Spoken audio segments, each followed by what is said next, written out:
Hello. Hello.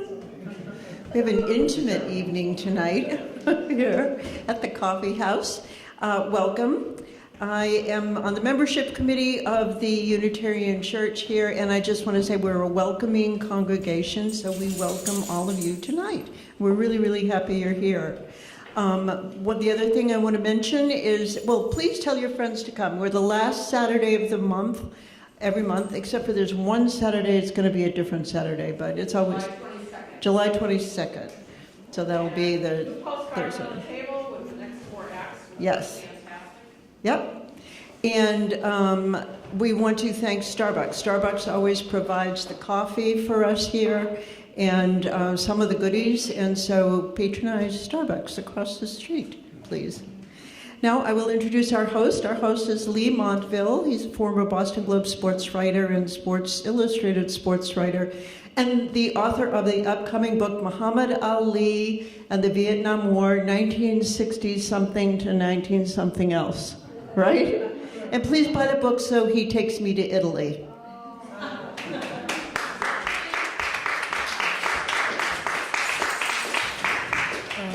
Hi, is this the one? Hi, I've been dragooned by Linda to do this. I'm not your great Ed Sullivan kind of host, but I guess Thea, who usually does this, is out of town, and so I said, she's at the Climate March. There's all kinds of stuff going on, isn't there? The Climate March, the Correspondence Dinner. If you went the other way, you could go to Harrisburg. You know, if you're rock and roll, you could go to a Hot Stove Cool Music down in Boston. And then there's Earth Day. I can see why there were problems. But I guess the format is Thea would tell a story and then make other people get up and tell stories and sing songs and then have the featured performer. So I've been trying to think of a story, and Linda told me it has to be in food and drink. And I said, well, you know, you can make any story adapt to food and drink. So here's my story. As she said, I worked for the Boston Globe and for Sports Illustrated. I was Dan Shaughnessy before Dan Shaughnessy, and then Sports Illustrated, and then started writing books, and I've written 9 books. But this is 1992, and it's Barcelona, Spain, and it's the Olympics. And I'm working for Sports Illustrated. And Sports Illustrated at that time was doing very well. And what they would do, they would fly over advertisers, fat cat advertisers, for like 5-day sessions to go to the Olympics. Sports Illustrated was one of the sponsors of the Olympics, so they had kind of unlimited tickets, and they would fly them in and wine them and dine them and then send them back and then bring a few more plane loads over from the United States. And hotel rooms were at a premium in Barcelona, so they didn't know what to do, so they hired a cruise ship, and they anchored the cruise ship down at the dock, and they brought all these people in, and they would stay in the cruise ship. And during each of these 5-day segments, I guess there were like 3 of them, they would have a big blowout party to entertain all these swanky advertisers. And so I was Mr. Swimming, I was covering swimming. They let us go to the party. And so I was at the party, and it was a great summer night. The Mediterranean Sea was there. They had music. They brought in a rock and roll cover band from Rochester, New York, called Nick and the Nice Guys, and they were playing all this rock and roll. And there was food everywhere, you know, carving tables and drinks. You would kind of put a drink down and someone would put a drink in your hand. And they had hired all these former athletes like John Havlicek and Michael Ruzioni, Wilmer Rudolph, Edwin Moses, these different athletes to just come and hang around and talk to people and be nice. And they also had like medal winners who had just won medals would come there too because they liked all this stuff too. And everyone was just beautiful. The rich people were very tanned, and the women had all come from having facials and all-day spa stuff. And I was standing there with Will McDonough, who I'd worked with at the Boston Globe, and he He had kind of hit upon some good times and now worked also for NBC Sports, where he did football stuff, and he was covering the Olympics for NBC Sports. So we were standing there watching all of this, and Will was from South Boston, and I grew up in New Haven, Connecticut, and we were kind of, guys from the far side of all this, and so I kind of summed it all up, and I said, pretty good, huh? And so he became philosophical with me, and he said, yeah, he said, he said, you become a sports writer, he said, you're never going to get rich. It's not a business where you get rich. It's not a big money business. But he said, every once in a while you get to go places like this, and you get to live like a little piece of the life. You get to be with the rich people, see how they live, see how great it is, and just kind of enjoy it, and then you can go home and you have it, when you go to your little suburban house. And I said, well, yeah, I guess we're pretty lucky. And he said, oh, no, not we. He said, I'm in television now. I have money. I live like this. This is how I live every day. I was talking about you. You're very lucky to do that. So that kind of put me in my place right there. And he was right. I was lucky to be there, and I'm lucky to be here tonight. And let's get on with the show. How about David and Kendall? There we go.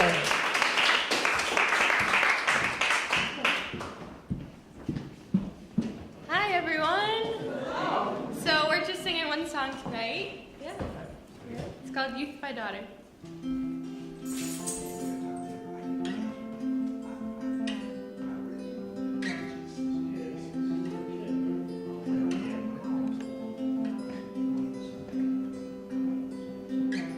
Shadows settle on the place that you left.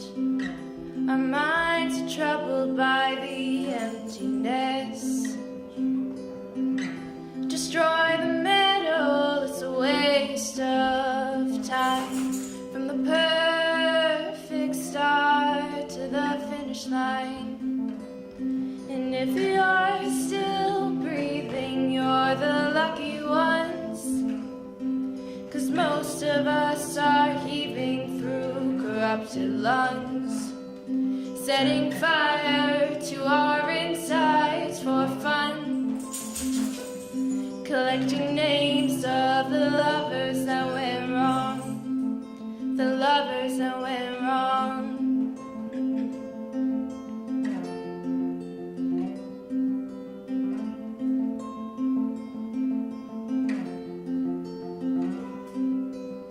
Now we are the reckless, we are the wild youth, chasing visions of our futures.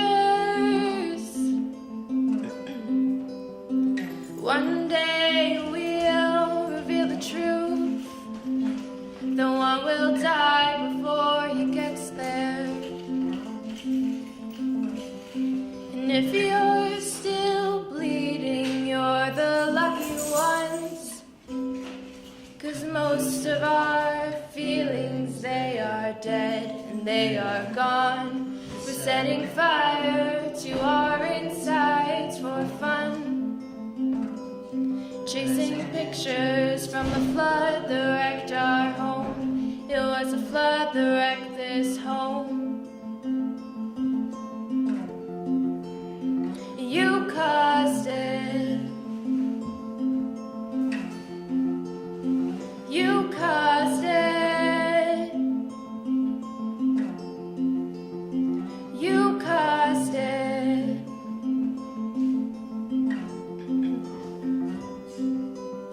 Well, I lost it all, just a silhouette. The lifeless face that you'll soon forget. And my eyes are dim from the words you left ringing in my head when you broke my chest, ringing in my head when you broke my chest. And if you're in love, then you are the lucky one, 'cause most of us are bitter over someone, setting fire to our insides for fun, to distract our hearts, forever missing them, but I'm forever missing him. You caused it. You caused it. You caused it. You caused it.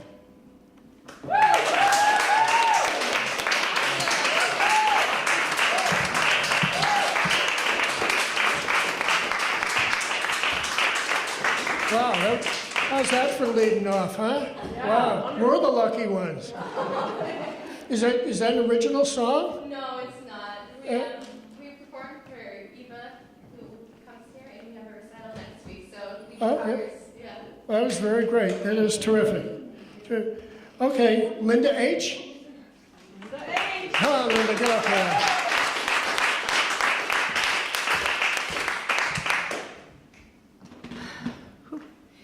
Between the poetry and the music and the great story, I love both so much, and this was wonderful. Usually I try to work poems in with stories, and I didn't really have an idea for a poem, but I did have an experience recently. As I head into my 8th decade, I decided last week I wanted to get has anyone here ever had an astrological chart read? Oh, yay! So I said, gee, everybody's always talking about you're in this, what sign are you under and so forth.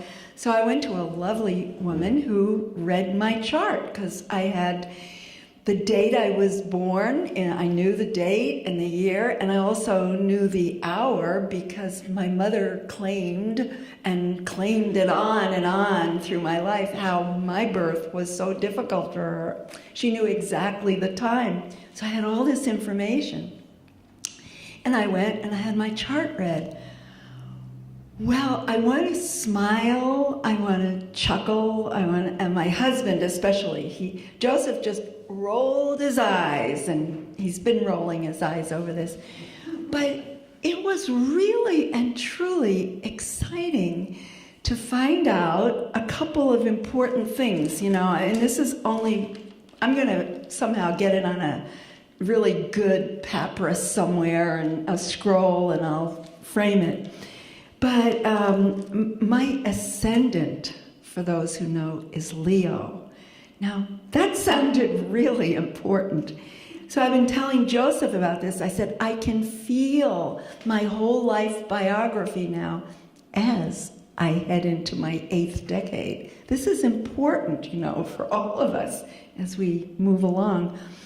And Mercury is right there in the chart. I mean, she showed me this chart that you couldn't even decipher. It looked like hieroglyphics or something.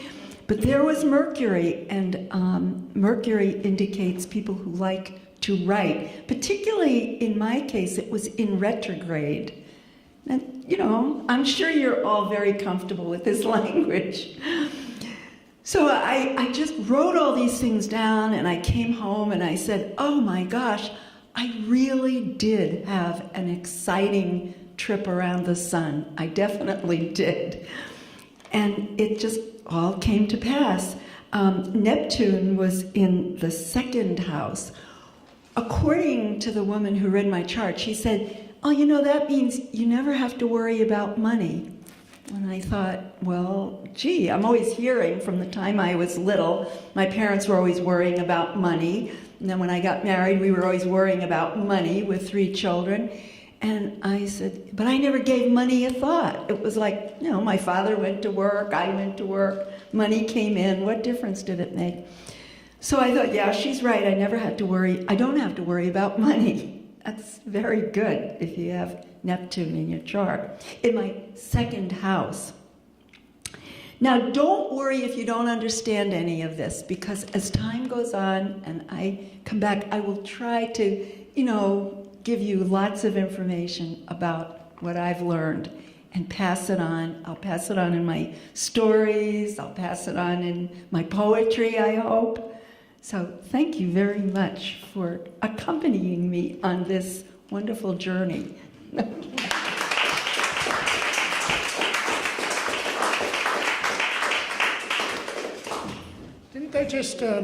Didn't they change the astrological dates for your signs or something? Isn't that what you told me? I don't know. And if NPR said it, it must be true. Yes. They said something moved. Yeah. But it hasn't changed in the newspaper. It still is the same thing. So, it's what the forecast is. I don't know. Anyway, our next, Joe H. He's going to tell us about his astrological chart. First of all, I will not comment on the previous story. My position is clear. But actually, we're both Tauruses. We're a year and a couple of days apart. And I actually fit the classic Taurus mold. And Linda she's not really grounded. But she believes and I don't. So, what do you make out of that? Well, actually, it was so beautiful today. I had bought some pansies and I went out and planted them. And it just reminded me of about over 45 years ago, I planted some grapes. Now, I got interested in wine, first of all, by drinking, which wasn't that easy. In my late teens, I did have a battle with a bottle of Manischewitz in the back of a car, and believe me, that turned me off wine for many years. But as I became older and more mature, and to deal with we had 3 children then, wine seemed to be a good thing to have in the evening. So anyway, this guy in work, he was Italian, and he was making wine from concentrate. He's getting it from, and it was like $5. You can make 5 gallons of wine for about $6. Well, you could buy wine for $1 a bottle then, but that was still a good deal. I was a little suspicious of this guy because, in all honesty, he told me that he felt Linda Lovelace should have gotten the Academy Award for her performance in a movie. Some of you people maybe don't know about the movie, but it was a graphic performance, apparently. I didn't see the movie. But anyway, I believed him. I bought the concentrate and made some wine. So you have to get the carboys and stuff. And I said, that's not enough for me. I'm creative. I'm going to grow grapes in my own yard and make great wine right by Lake Cochituate. So I sent away for some grapes, and I got them in the spring. And they were sticks, the little sticks. And fortunately, I made the right choice of which end to put in the ground. And then they started to grow. The next year, you can't get the fruit right away. I pruned them and stuff and careful I didn't overcrop them. And I said, I'm going to get grapes and try making a little wine. But I didn't realize it's not that simple. You have to deal with funguses, and I didn't like the idea of using too much pesticide. I didn't really have to use pesticide, but the funguses were a problem. So I learned that they take a little care. You got to pick off since I only had a few vines, you pick off some of the little bugs that get to them. And then in the fall, I realized it was even worse because there were the birds, there were the squirrels, and you had to battle them every year. And then when I started having a few more grapes, I got my son involved. He was like 10, 11, 12 at the time. And I had to battle him because he was reluctant to help me harvest the vintage. He wasn't quite into it, though he probably, not a few years later, he didn't seem to mind drinking beer. Anyway, so I had to battle those things, the birds, the squirrels, the bugs during the fall, and then I had to battle my son. And then worse, I had to battle Linda because I would take the grapes and put it up in the dining area, and I said, well, it's the cellar, I'll put it down the cellar, and because there would be fruit flies and bugs and everything, and the smell of the alcohol, the fermentation. So every year, it was this big battle, grapes and battle the birds, the squirrels, my son, and Linda. Well, I did make some wine that tasted pretty good, actually. It wasn't, but after a few years, I just started losing, it was even before Trader Joe's $2 Chuck, I just started losing my edge of making wine. And it's funny, you know, as you go through life, and obviously Linda and I have a few years under our belt, you know, previous battles all of a sudden don't become important anymore. And I grew up going to the movies during World War II and seeing all the battles with the Japanese, and a few years later, the Japanese are our friends and the Germans. So I realized, even maybe it took long with Cuba, but Vietnam was such a divisive thing, and that battle with them has disappeared. And that's what's happened now. I still have 4 vines left, and I still prune them, but I don't spray them. But come the fall, every year, I don't have to battle the birds, I don't have to battle the squirrels, and I don't have to battle my son anymore.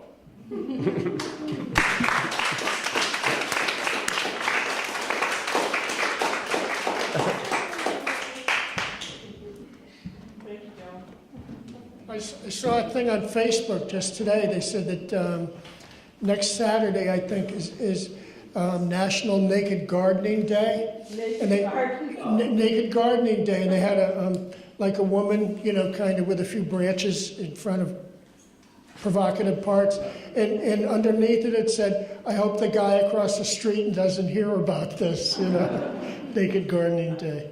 Anyway, our next duo is Phil Austin and Jasper.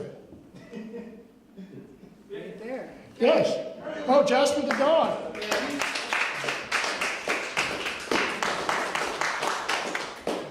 He's out of the car. I think he's more comfortable just taking a nap. Too many little. It's really nice to be back. I used to run a Coffeehouse on Nantucket in a Unitarian church in the basement, and for about 5 years. And I kind of, I felt very strongly about giving young talent a venue that wasn't a bar, because young people can't go in bars to drink, but they might be very talented. So I brought my guitar, but since you guys are doing stories, I thought I play music all the time. I play in a band in Boston, and I run an open mic up around Boston. So I don't need to play tonight unless you really want me to. But I do have a story. And I've never been here, so is it okay to kind of go off theme? The sound, you might want to roll off some of the high end on your EQ. It feels like it's a little ring. There's a little ring in the room. It's a very bright room.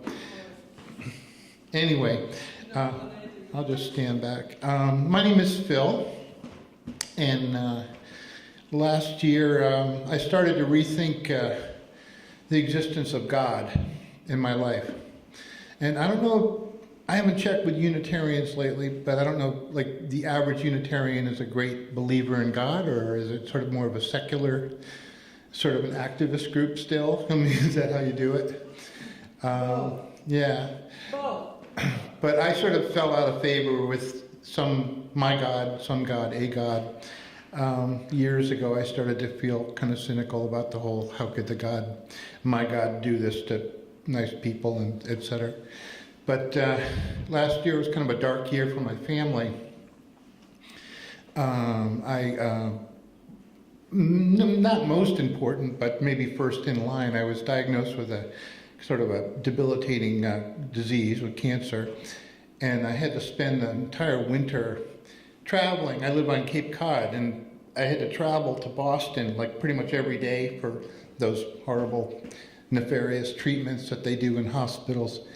And so it kind of got me in the loop of feeling sorry for myself and going, being sick. And but sort of there was a coincidental kind of lifeline happening that I didn't really realize until March.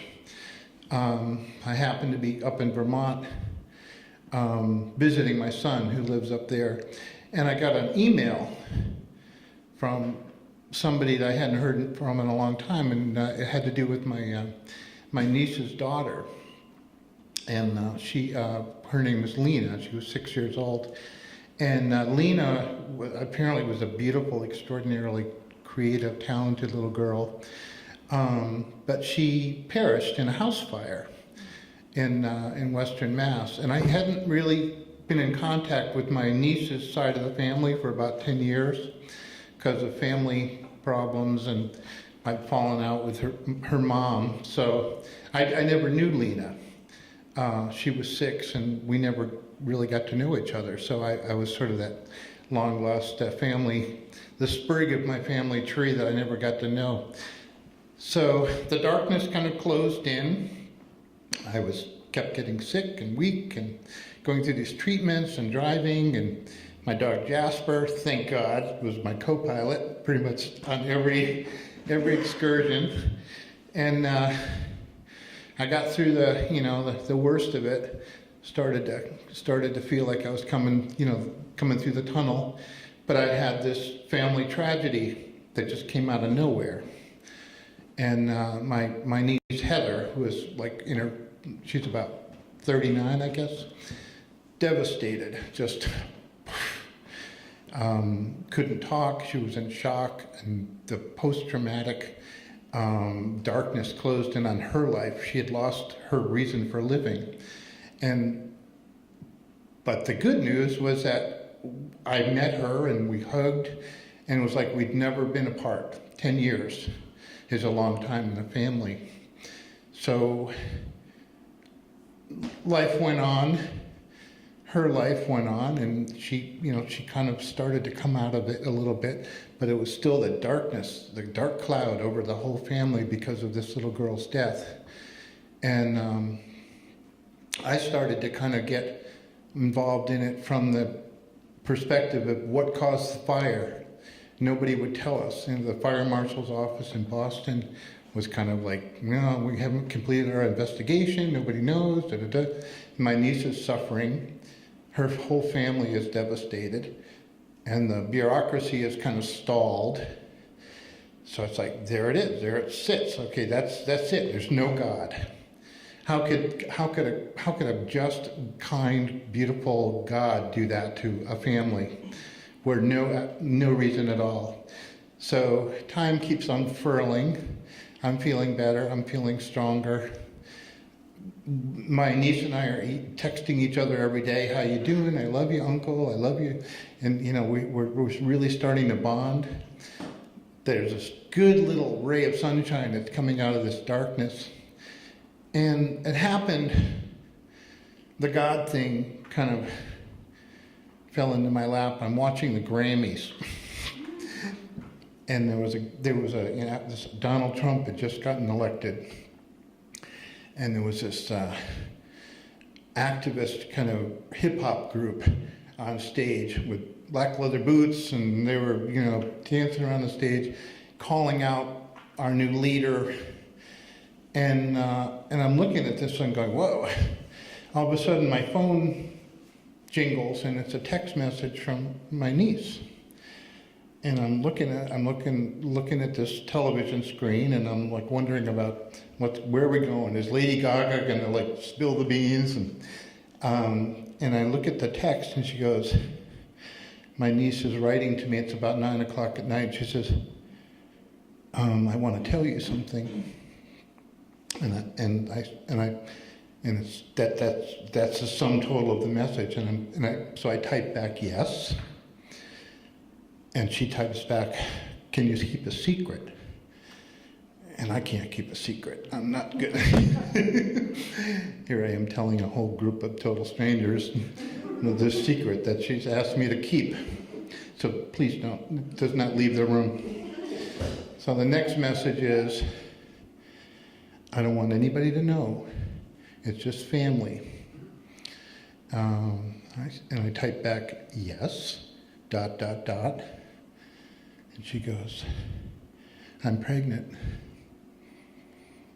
And it's going to be a little girl.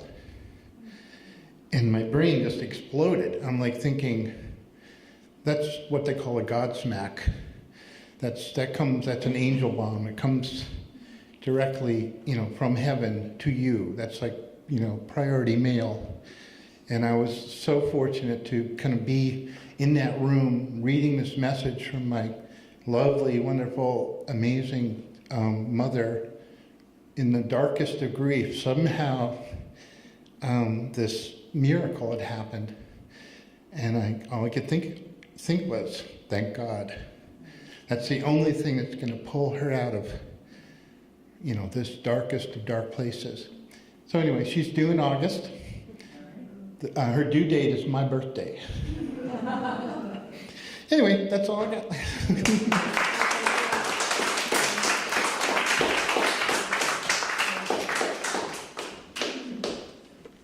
Thank you, that was terrific.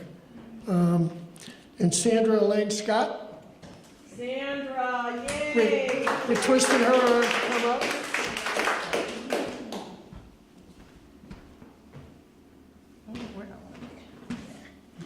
Good evening. Good evening.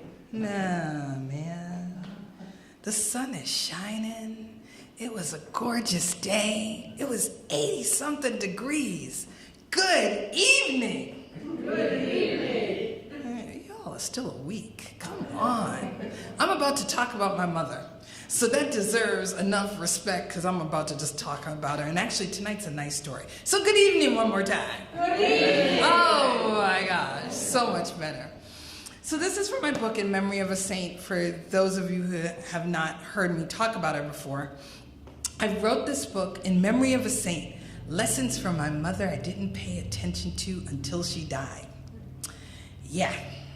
And some of the stories are often fun, but I thought tonight's theme, when I heard it, I flipped through the book and I'm like, I have a story about my mom. And it's one of the coolest experiences of her that I grew up with and feel lucky to have had. You see, my mom believed in what she called breaking bread. So as we were growing up, we could always invite folks for dinner. So there was always extra kids coming. And I swear some of my friends and some of my brother's friends, they knew when it was dinner time and they just sort of rang the bell.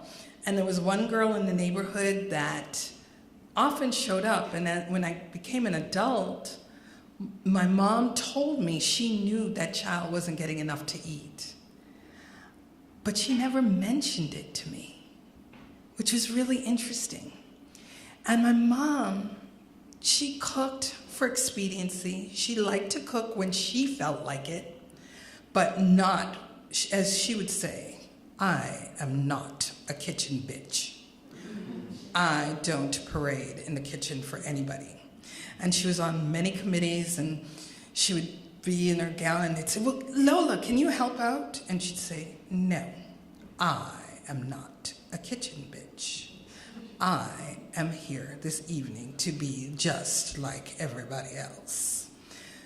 That being said, that was one side of my mom.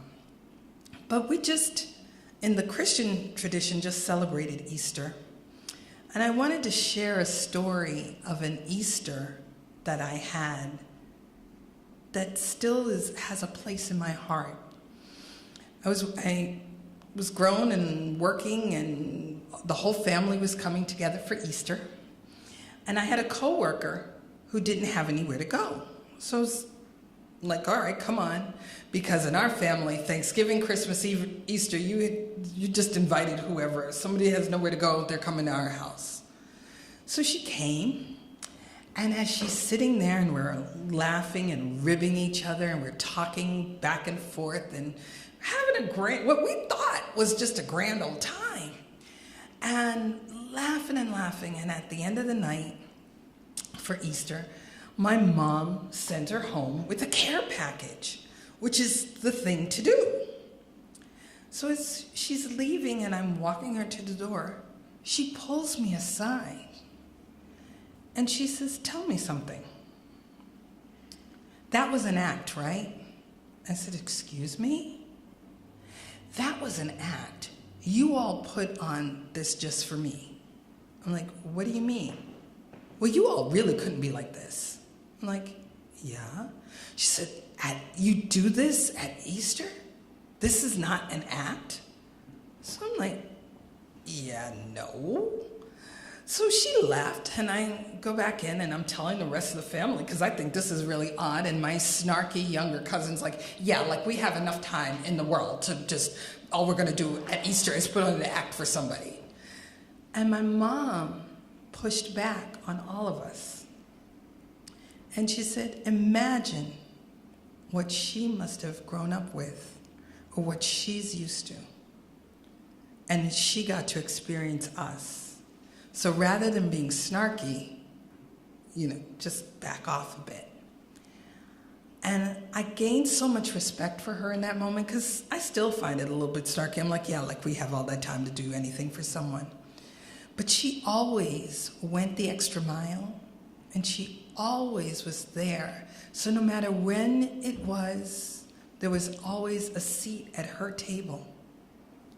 And the lesson that I learned was that if you openly share your table and hospitality, the fishes and loaves principle will apply, and there'll always be enough. Thank you.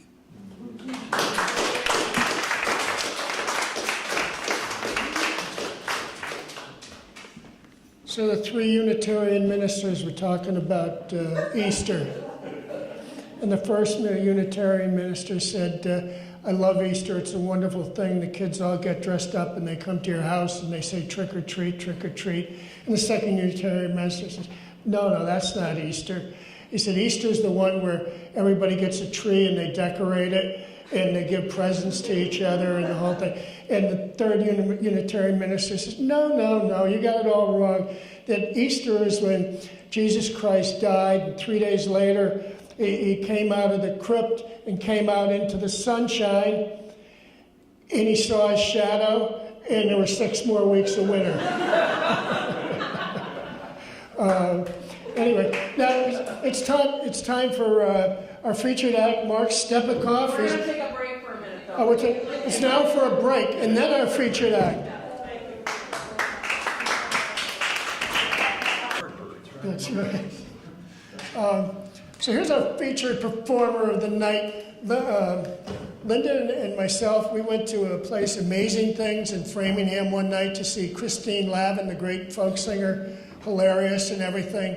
And she was great. She was terrific. And we were driving home, and we were talking about it. And I said, though, as good as she was, I like that Mark Stepakoff, who opened up for her, better than Christine Lavin. Don't count your taste. And Linda said to me, well, I like Mark Stepakoff better than Christine Lavin myself. And so that was the seed that got Linda calling up Mark Stepakoff and arranging this deal. And he's a great folk singer from the mean streets of Newton, Massachusetts. And he's won a bunch of awards, and it's an honor to have him here. And ta-da! Thank you. I just, first of all, this place is so cool. This is great, and I enjoyed hearing everybody. And I want to thank Lee. Growing up, I did not always dream of being a folk singer. Of course, I wanted to be a professional athlete. At some point very early on, I realized I was probably not to be. And so then I wanted to be a sports writer. And I didn't read a lot of books. I read the sports page. And there was one columnist in particular that I just loved. It was the first thing I read. He was just a brilliant writer. And his name happened to be Lee Montville. So I really feel like I'm in the presence of genius. It's a great honor to be introduced by him. So anyway, so I guess I was supposed to come up with a theme for the evening. Hearing that guitar, by the way, or I think I'm hearing it now. Okay, thank you. And so I kind of thought long and hard about that because I try to write a wide variety of songs but for some reason, a disproportionate percentage of my songs turn out to be either about drinking or food. And so I said, well, maybe that'll be a theme, eating and drinking or something like that. But that's kind of narrow, it's hard to do a whole set around that. So I thought a little more, and what I came up with was food and spirits. Because, spirits, that can mean a whole lot of different things, right? Alcohol, obviously, but it means other things too, and it can mean, people and things that are no longer with us, or, the spirit that's within all of us. So anyway, that's what I came up with. So I think pretty much all the songs I'm going to play for you probably fall into one of those three categories. They're either about eating or drinking or spirits in some other sense. So that's what the set's going to look like. So I'm going to start out with one in the food category. It probably could fit under the drinking category too. It's a song that pays homage to a tried and true hangover cure, which I can personally recommend. So.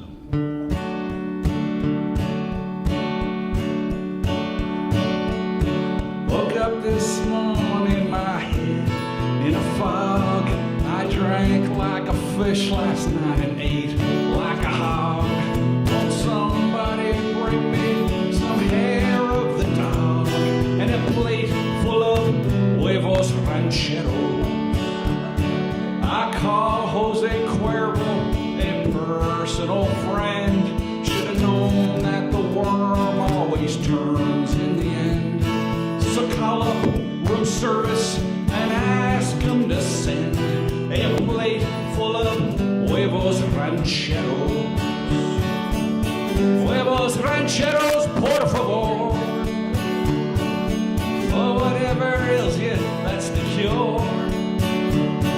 A bottle of aspirin, a pitcher of sombreros, and a mucho grande plate full of huevos rancheros. Serve them over corn tortillas, very lightly fried, with some rosarita refried beans and salsa on the side. Yes, your stomach will say gracias, and your headache will subside, with a plate full of huevos rancheros. Huevos rancheros, por favor. And when we're finished, order up some more. Been doing the trick since the time of the pharaohs.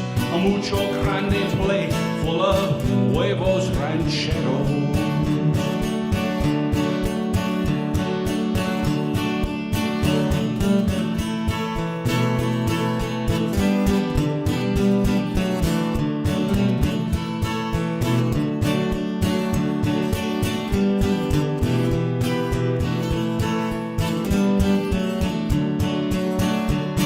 Siesta and fiesta, and then mañana we'll be right back here again. Muy bien, for some huevos rancheros, por favor.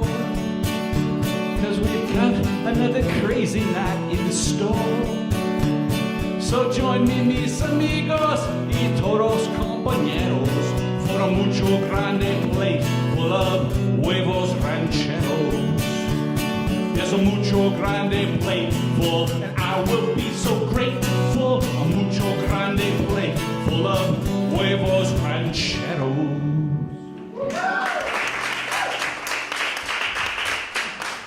Thank you. All right, I guess we'll move right to the alcohol category. This song actually combines two subject matters that are frequently found in folk and traditional country music. And they are whiskey and financial planning.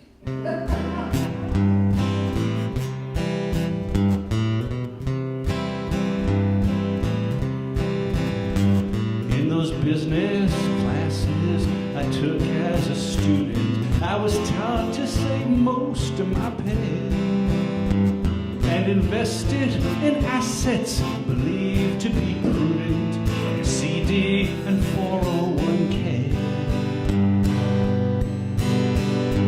But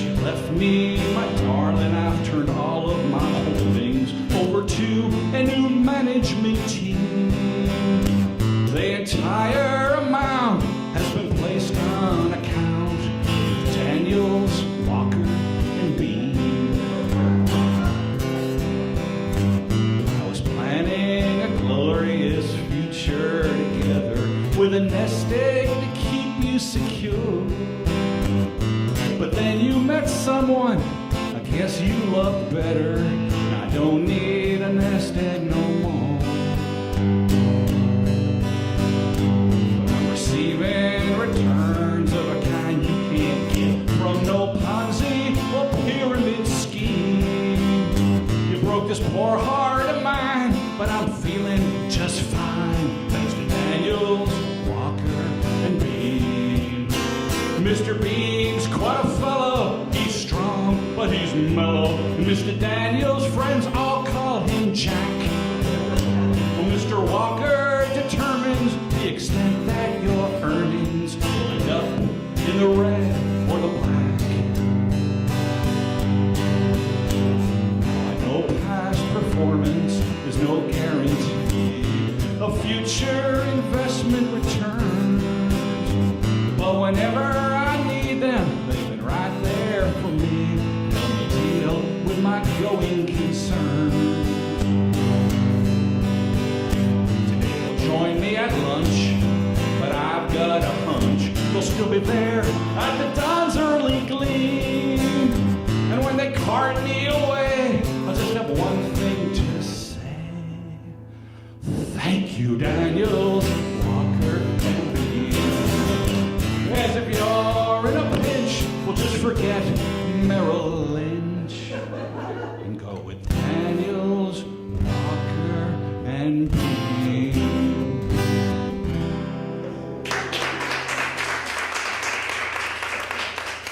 Thanks. Yeah, when I wrote that, there still was a Merrill Lynch.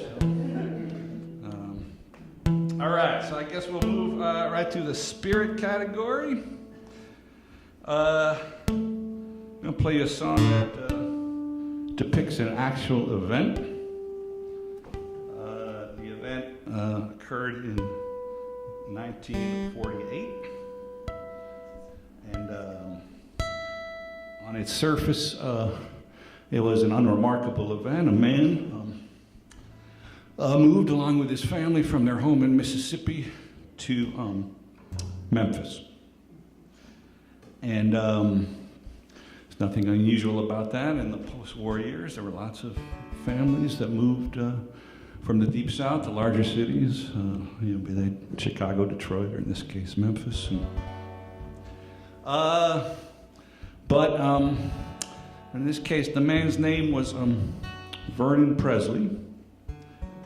And his family consisted of himself and his wife. His name was Gladys. And their 13-year-old son, whose name was Elvis. And moving to Memphis turned out to be the seminal event of Elvis's childhood. It opened up a whole new world to him.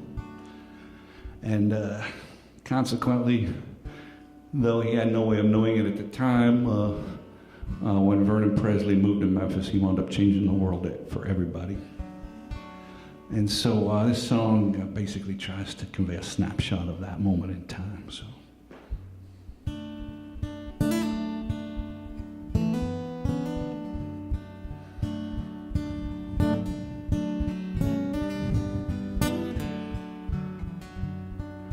The war was finally over and the boys were all back home. Truman was elected to a full term of his own, and the country was returning to a sense of normalcy when Vernon moved from Tupelo to Memphis, Tennessee.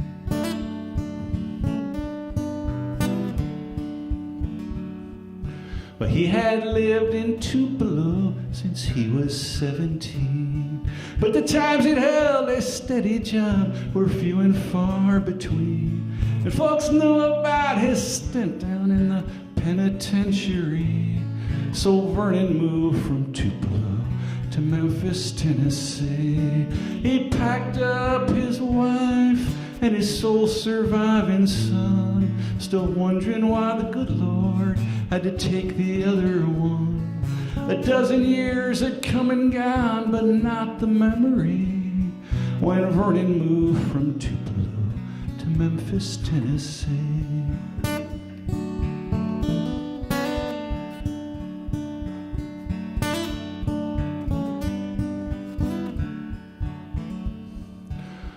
the streets of Memphis, everybody knew the rules. There were white and colored churches, there were white and colored schools. That was never gonna change as far as anyone could see when Vernon moved from Tupelo to Memphis, Tennessee. But meanwhile, down on Beale Street, something new was in the air. The blues would ring out day and night, and all were welcome there. And the radio was playing all the latest R&B when Vernon moved from Tupelo to Memphis, Tennessee.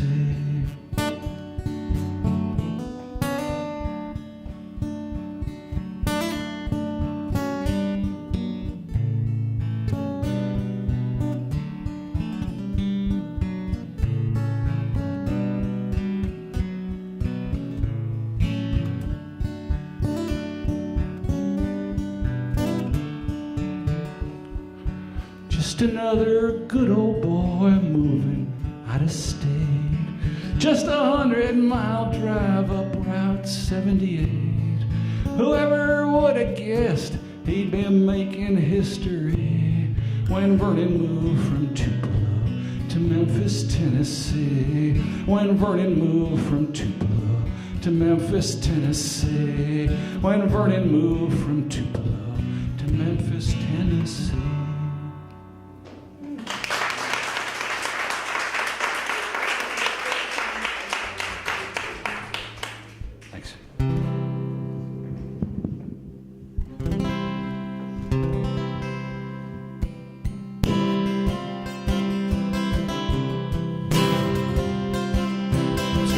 Past 4 when you open the door and finally come stumbling in. A real sorry sight, having spent the whole night mixing Jameson and bathtub gin. Now who's waiting there at the top of the stairs? It's your ever-understanding wife. You need a story somehow, but it seems that right now you can't think of one to save your life. Liquor don't lie, I'm here to tell you all. Like a great big shot of sodium pentothal. Sneeze on your breath, makes you look like death. Puts the color in a bloodshot eye. Your alibi just went awry. Liquor don't lie.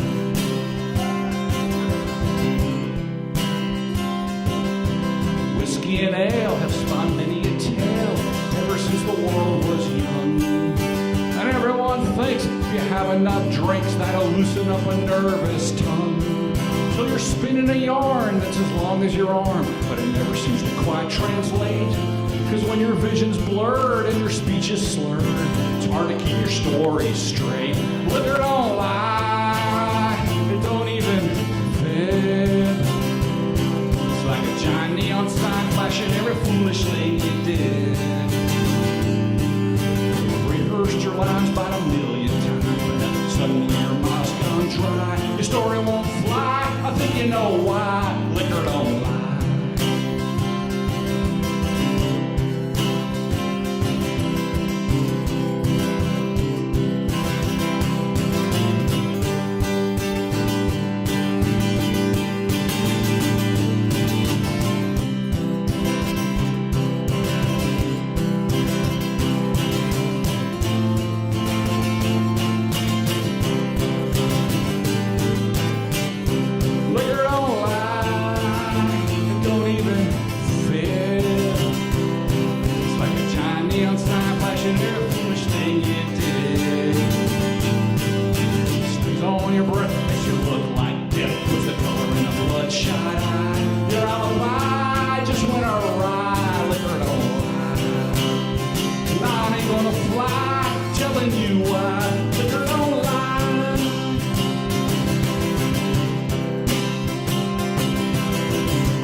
Back into the spirit category now.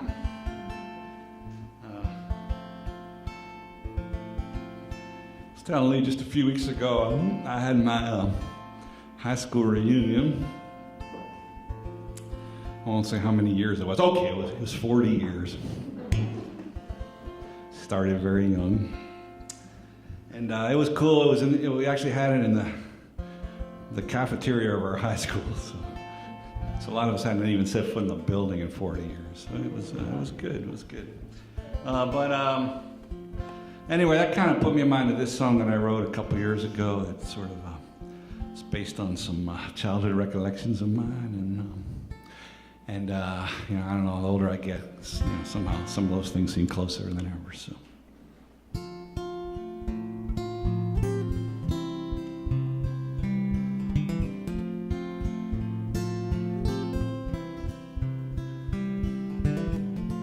Rode my Raleigh down a back road,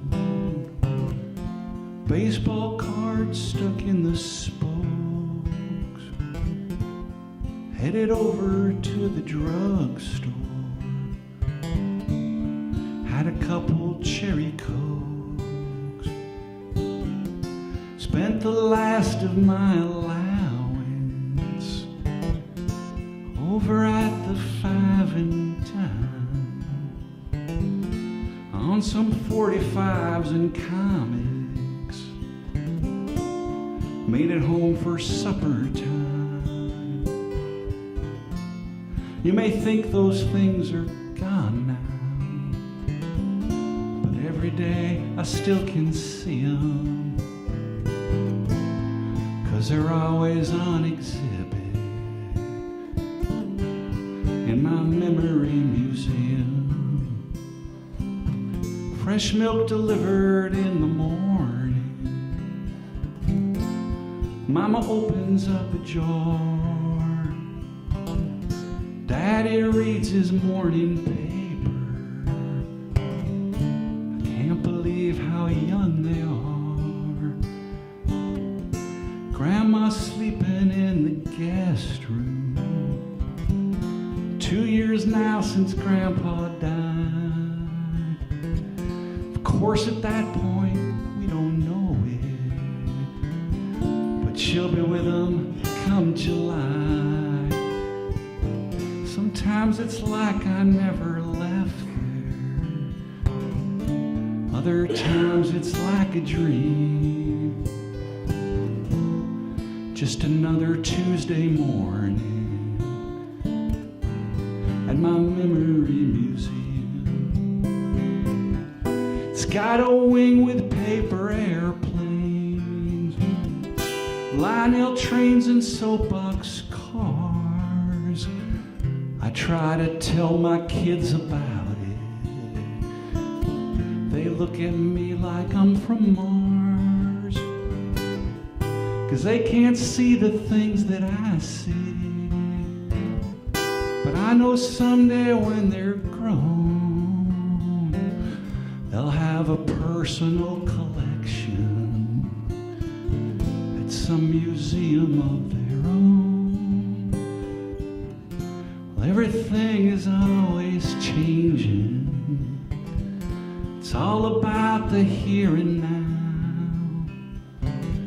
But there are some things worth preserving. I like to think so anyhow. When my time on earth is over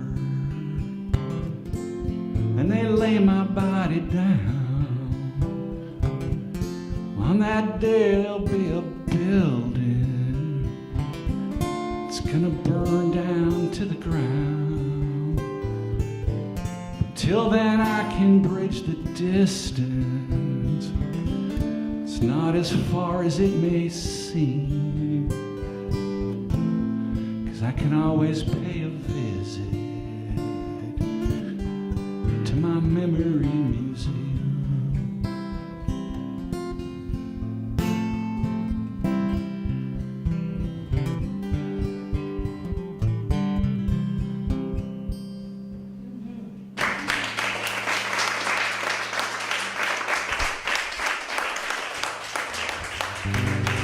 Thanks.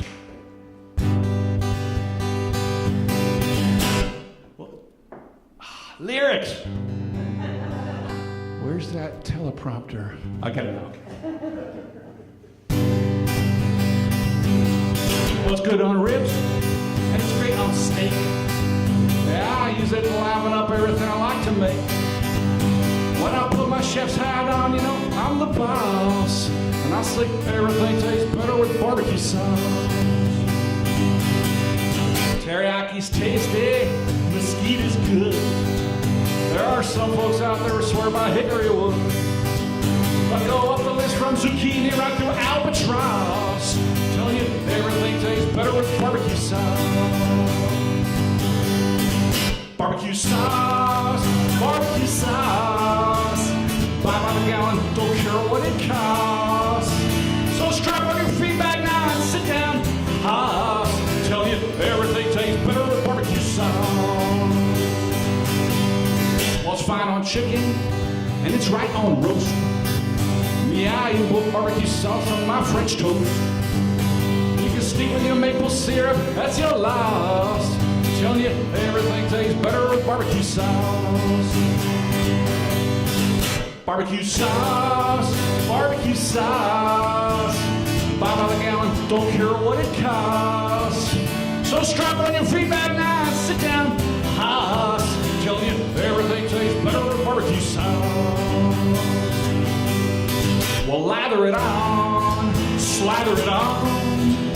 I use a lot on pork chops, more on filet mignon. And when the meal's over, don't forget to brush and floss. Oh Lord, I wish they made a toothpaste taste like barbecue sauce. Barbecue sauce, barbecue sauce. Buy by the gallon, don't care what it costs. So strap on your feet back now and sit down. Hoss, tell you everything tastes better with barbecue sauce. Say what? Tell you everything tastes better with barbecue sauce. Once more, tell you everything tastes better with barbecue sauce.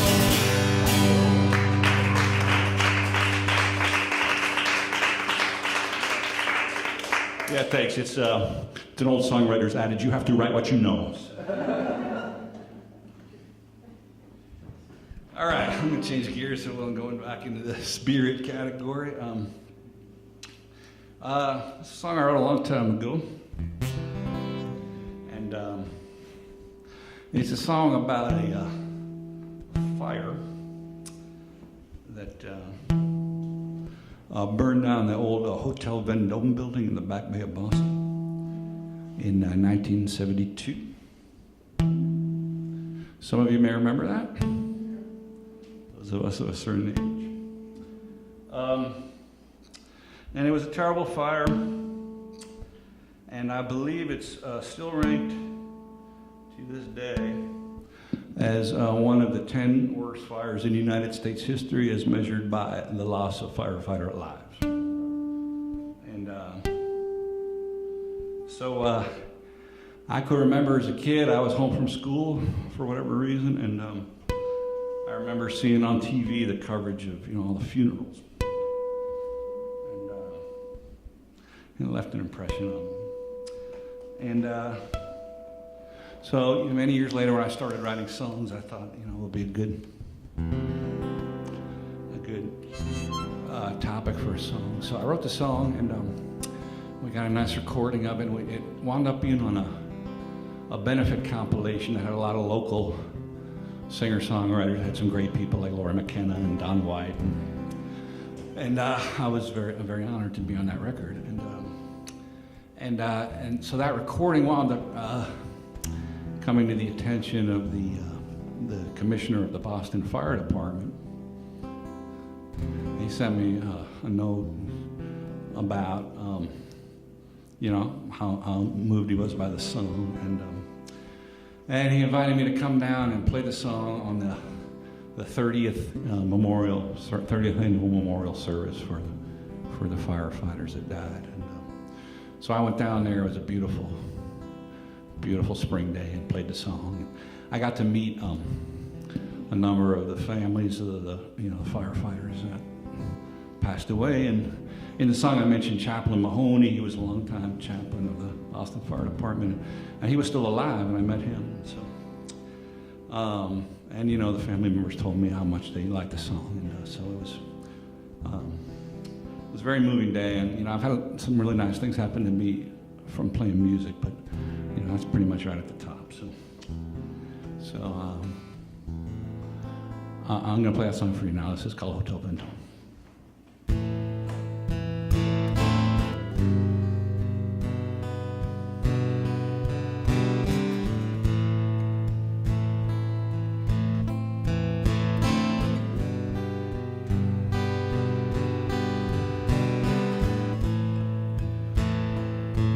Afternoon out on Com Avenue, boys tossing baseballs as they're wont to do.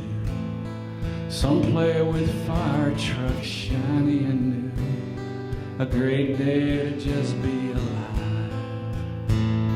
Then they hear the sirens and stop playing ball and look down the street past the tree-covered mall as real fire trucks race by to answer the call.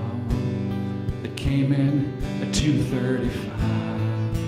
Now there's 4 alarms sounding and 12 engines churning as 200 men approach one building burning with 7 tall ladders and handles a turning. They streak in a blizzard of chrome to the Hotel Vendôme. The building was brick with a marble facade. Windows were bay with a steel balustrade. From the roof was a view of the grass esplanade that stood out among the concrete. Well, back in the days of the Second World War, fine ladies and gentlemen praised the decor. But no one had lived there for decades or more, except for some bums off the street. Now there's 4 alarms sounding and 12 engines churning. There's 200 men enter one building burning. 25 children will soon be a-learning their daddies will never come home from the Hotel Vendôme. When Chaplain Mahoney appears at the door, there's no need to ask what he's standing there for.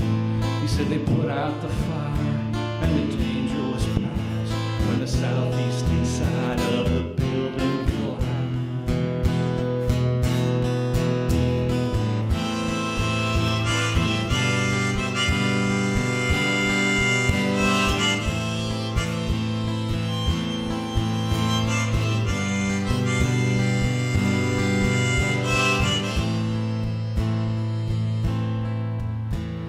the Hanbury Beck with Mickey and Boucher, and Murphy and Sanya can perish that day.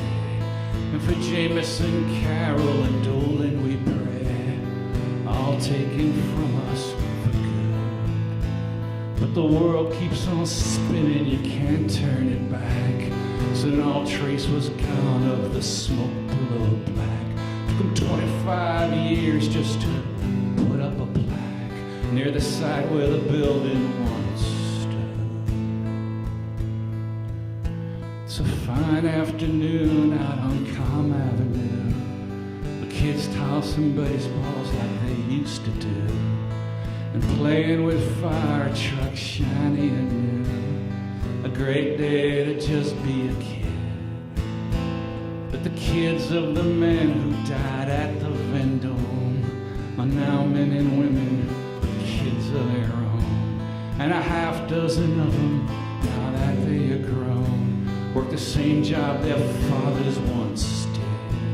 So when there's more alarms sounding and more engines churning, and these men risk their lives for the pittance they're earning, say a prayer for the ones who await their returning, and remember the seeds that were sown Hotel Vendôme.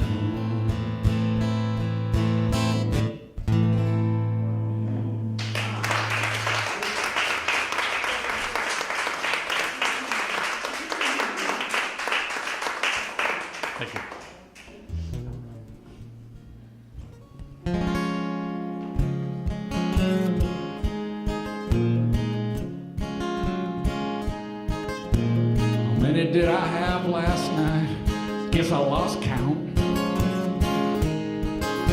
But something tells me it was some ungodly amount. Wish my memory of what transpired was a little bit clearer. Everything seems blurry when you're looking through the rear view mirror. Maybe it was Heineken, maybe it was Miller or Bud. All I know is that it feels like my brain cells are caked with mud. I always order by the pitcher when closing time starts drawing nearer. Now it ain't a pretty picture looking through the rear view mirror. Well, I'm trying to get my bearings, so I take it nice and cautious. Yeah, but when I look behind me, I just end up feeling nauseous. Cause I know that on my tail I got a heap of troubles there, and I got a feeling that they're closer than they might appear. Once I had a wife and kids, but I don't know where they are today. Seems that I was at the bar when they just packed up and moved away. Well, they were very dear to me, but there was something I held even dearer. So now I can't see them at all as I'm looking through the rear view mirror.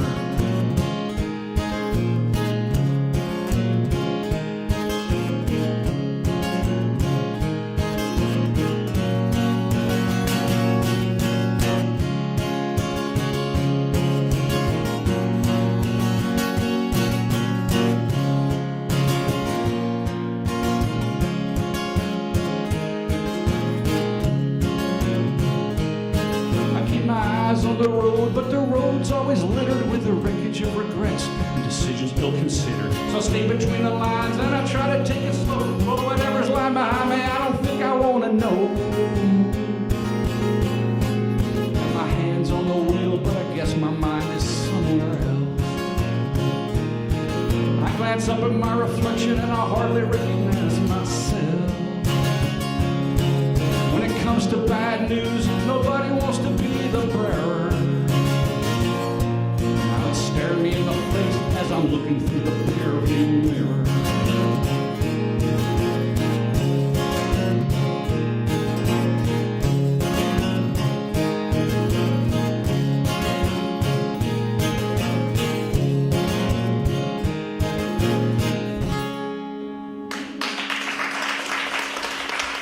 Thanks a lot. I'll play a couple more songs for you. I guess this one falls into the spirit category. This is a song about trying to get to where you want to go. You know, as the old saying is, it's not the destination that matters, it's the journey. But I don't know about that. Sometimes I think the destination is pretty important too. So.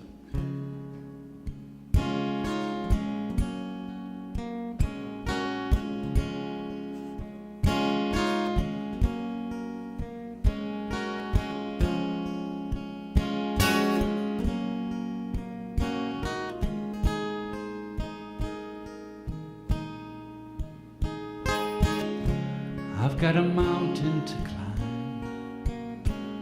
I take it one step at a time. Got a long way to go still, but I'm getting closer. Sometimes I get blown off the trail, knocked down by a gust or a gale. But soon gentler breezes prevail and the storm passes over. I'm not where I want to be. I'm not where I'm gonna be. There are hard times in front of me. I know that there are. But I didn't come this far to only come this far.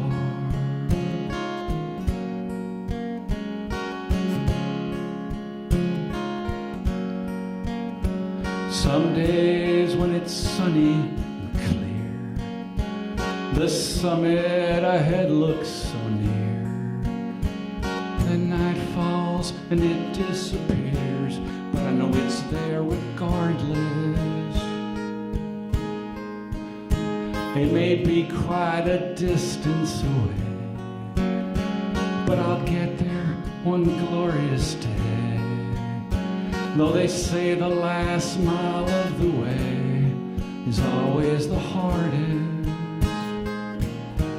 I'm not where I wanna be. I'm not where I'm gonna be.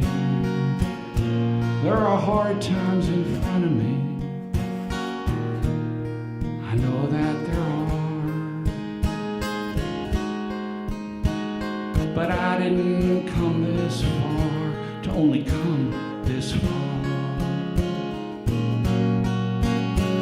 Each time that I reach a plateau, I look down below at the unlevel ground. The obstacles still may be many, but there won't be any that could turn me around. I'm not where I wanna be. I'm not where I'm gonna be. But there are better days in front of me. I know that there are. 'Cause I didn't come this far. I didn't come this far. I didn't come this far to only come this far.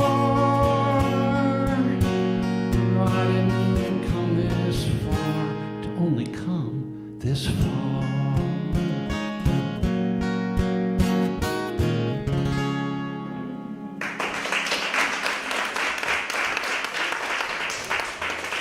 Thank you so much. Thanks for listening. I do have CDs on the table there. So check those out if you'd like. They make lovely coasters once you're tired of listening to them. How much are they? They're $10. And most of the songs I played tonight are on one of those. I'm working on a new CD that should be ready in the fall. And so a couple, like the song I just played, is going to be on the new CD. But anyway, thanks again. I want to thank Linda and Lee, Kyron for running sound, and Theo, who I know is not here tonight, but this is a great place, and I really enjoyed myself. I appreciate your listening. One more? I'm going to play one more. Thank you. I guess it'll be kind of obvious what category this one falls into.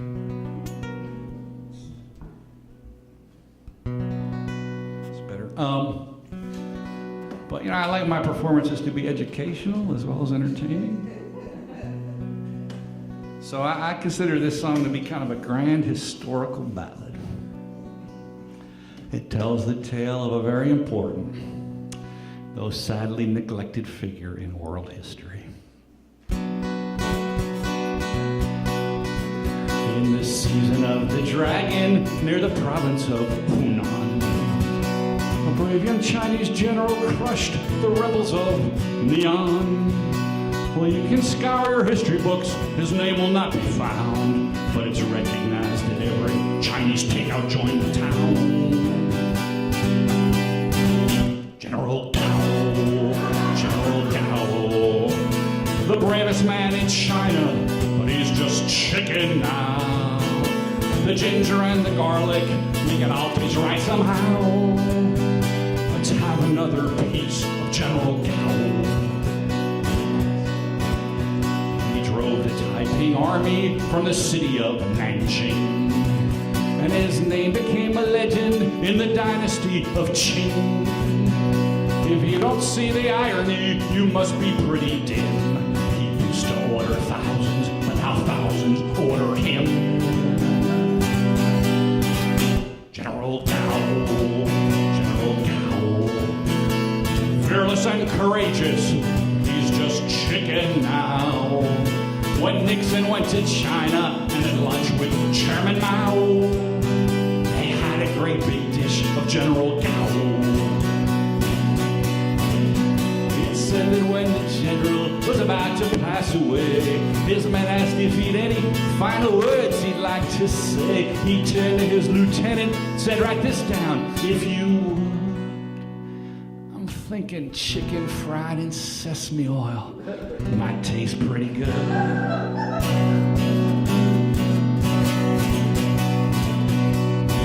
Well, there's Wellington and Stroganoff, a beef dish named for each. And Caesar had his salad, and Melba had her peach.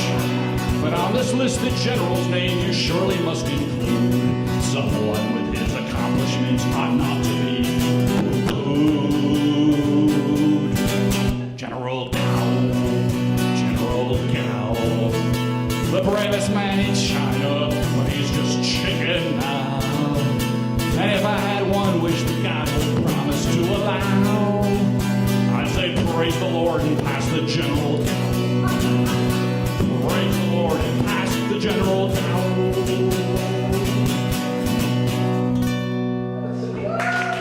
Thanks again, you've been great. I appreciate you listening. Thanks. Good night.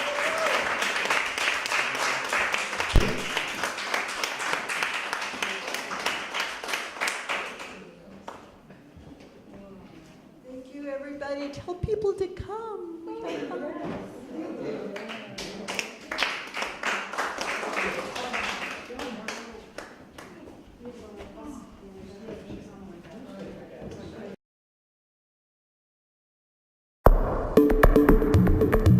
The preceding was a production of Medfield TV.